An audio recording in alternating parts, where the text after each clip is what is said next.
증권부 기자와 함께하는 백브리핑 시작하겠습니다. 오늘은 증권부의 김동아 기자 나와 있습니다. 어서 오십시오.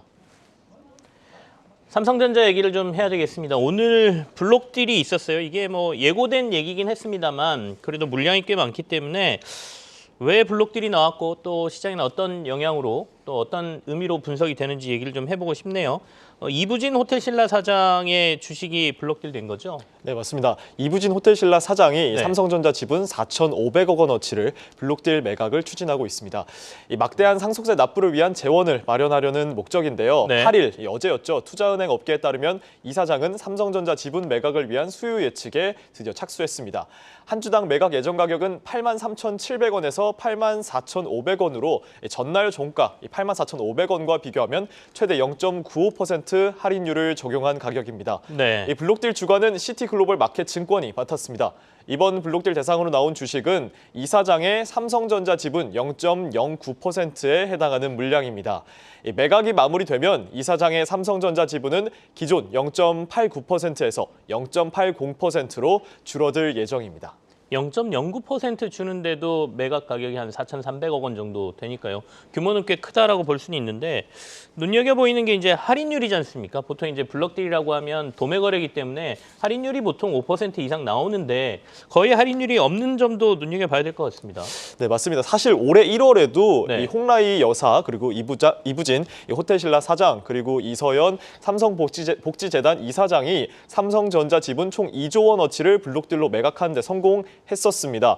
당시 매각한 삼성전자의 주식의 가격 역시도 1.2% 할인된 72,717원에 결정됐는데요. 이 주관사 측은 당초 2%대 할인율을 목표로 블록딜에 돌입했었습니다. 네. 하지만 매각 규모의 7배에서 8배에 달하는 15조 원 이상의 기관 투자자가 수요 몰리면서 이 밴드 최하단의 할인율로 전량 매각에 성공한 겁니다.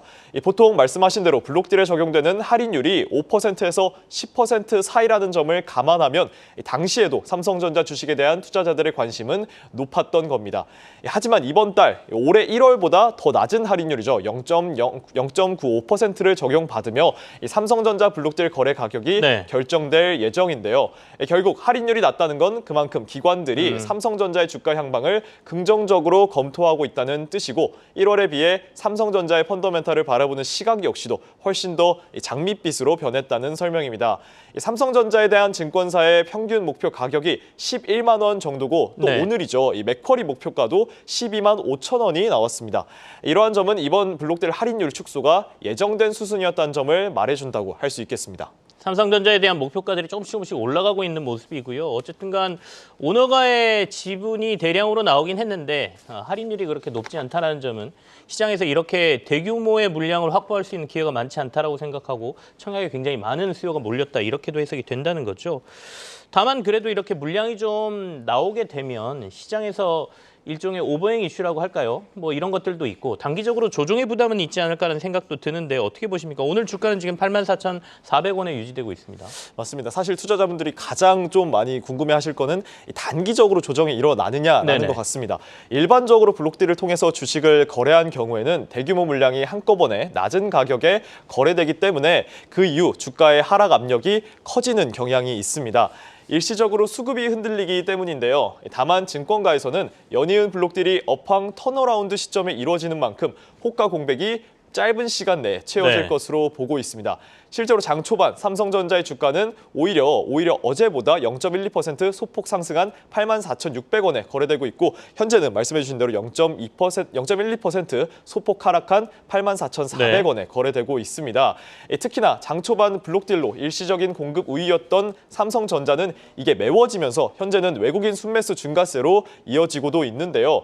결국 블록딜로 인한 주가 영향은 일단은 크게 없었던 겁니다. 지금 당장은 영향이 없지만 추후 투심 약화에는 영향을 줄 수 있지 않겠냐 이런 얘기도 나오고는 있습니다. 다만 삼성 일가가 2021년부터 5년에 걸쳐 이건희 선대 회장이 남긴 유산에 대한 상속세 납부를 목적으로 주식담보대출을 받거나 블록딜 매매를 하고 있습니다. 이에 이번 이사장의 주식 지분 매매는 오너가의 차익 실현이 아닌 세금 납부를 위한 목적이 분명한 만큼 투심 악화에도 영향을 주기는 어렵다는 설명입니다. 오히려 일각에서는 이번 블록딜로 인해 상속세 납부가 어느 정도 마무리되었다는 기대감이 생길 수도 있다고 설명했습니다. 물론 일부 투자자들은 오뱅 이슈를 완전히 배제할 수는 없다는 우려의 목소리도 내놓기는 합니다만 이번 삼성전자 블록딜의 경우에는 할인율이 낮고 또 향후 주가 흐름이 좋은 만큼 시세 차익 물량이 출현할 가능성도 높지는 않다고 설명합니다. 이어 증권가에서는 지금의 삼성전자 주가 흐름에 더 결정적인 건 이 삼성전자 오너 일가의 블록딜이 아니라 엔비디아의 HBM을 납품할 수 있느냐 없느냐의 여부가 더 중요하다고 덧붙였습니다. 알겠습니다. 상속세 마련을 위한 불가피한 선택이다라는 점하고 그다음에 할인율이 그렇게 높지 않고 시장에서 충분히 소화가 가능하다 이렇게들 해석은 하고 있군요. 근데 뭐 어쨌든 간에 물량은 나와 있는 거고요. 다른 회사는 물량을 줄여주는 뭐 소각을 한다든지 다른 매입을 하고 있는데 오너가의 물량이 블록딜로 나왔으니까요. 그 부분은 뭐 조금은 안 좋게 보시는 분들도 있을 것 같긴 합니다.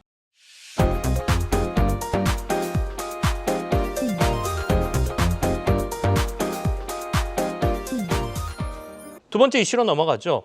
커버드 콜 ETF를 가져오셨는데 요즘 ETF 시장이 좀 커지고는 있습니다. 다양한 상품들이 나오죠. 근데 이 커버드 콜 ETF가 정확히 어떤 건가요?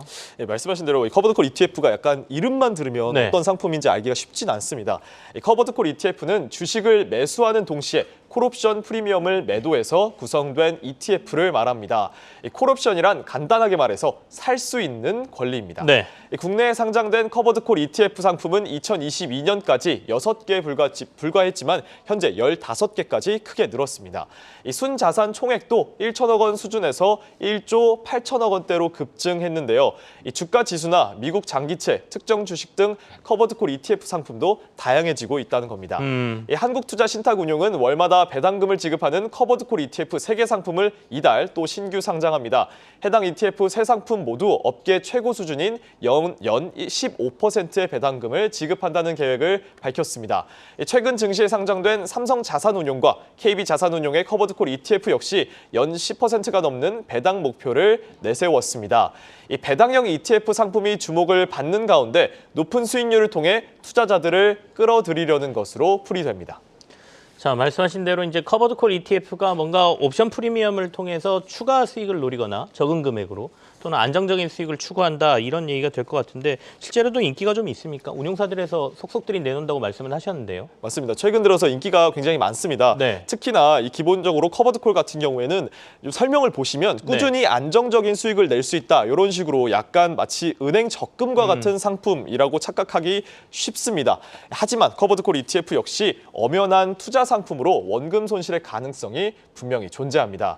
명확한 상승장에는 배당 수익이 높다고 해도 이 투자의 기본이 되는 주가 수익률이 기초 자산을 따라가지는 못하는 경우가 발생할 수도 있습니다. 실제로 미래에셋 운용에서 출시한 다우지수를 기초로 한 3가지 ETF 수익률을 일단 비교해 보겠습니다.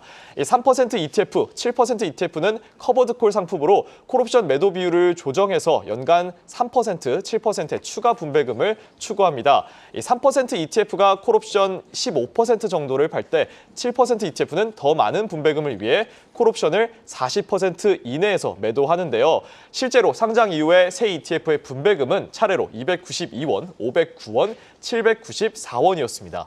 콜옵션을 많이 팔수록 분배금은 확실하게 증가한 겁니다. 이 문제는 콜옵션을 미리 많이 팔면 앞서 말씀드렸다시피 이 상승장에서 불리하다는 점입니다. 실제로 세계 ETF 가격 상승은 분배금과 정반대였습니다. 심지어 가격 상승분이 이 분배금보다 오히려 더 컸습니다. 이 탓에 주식을 담는 일반적인 ETF보다 커버드 콜 ETF의 수익률이 더 낮았는데요. 이에 증권가에서는 커버드 콜의 프리미엄은 공짜가 아니라 미래 상승분을 포기하는 대신 얻은 자금이라 우상향할 때는 수익률을 깎아먹기만 한다고 지적하기도 했습니다. 또 하락장에서 커버드 콜 상품의 경우에는 옵션 프리미엄 수익으로 기초자산 대비 위험 해지가 가능하지만 이 역시 횡보 또는 약한 하락에서만 가능합니다. 즉 폭락장에서는 의미가 전혀 없다는 겁니다. 실제로 2023년 4월과 7월 테슬라는 각각 큰 폭의 하락을 겪었었는데요. 이 탓에 테슬라를 추종하는 커버드콜 ETF 테슬리라고 불리죠. 이 매달 지급하는 분배금을 모두 합해도 지금까지 약 7% 가까운 손실이 발생했습니다. 이 금융투자업계 관계자는 커버드콜에 대한 설명 때문에 흔히들 위험이 전혀 없는 상품이라고 생각하기 쉽지만 그렇지 않다며 모든 운용사의 투자 상품은 원금 손실 가능성이 있어서 중위험, 중수익이 아니다라고 설명했습니다. 네. 활용할 만하긴 한데 이것도 위험성이 있으니까 분명히 구조를 좀 아셔야 된다라는 의미로 저희가 해석하면 될 것 같네요. 급락이나 급등에는 별로 소용이 없다. 이렇게 저희가 핵심을 정리를 하겠습니다. 증권부의 김동화 기자와 함께했습니다. 고맙습니다.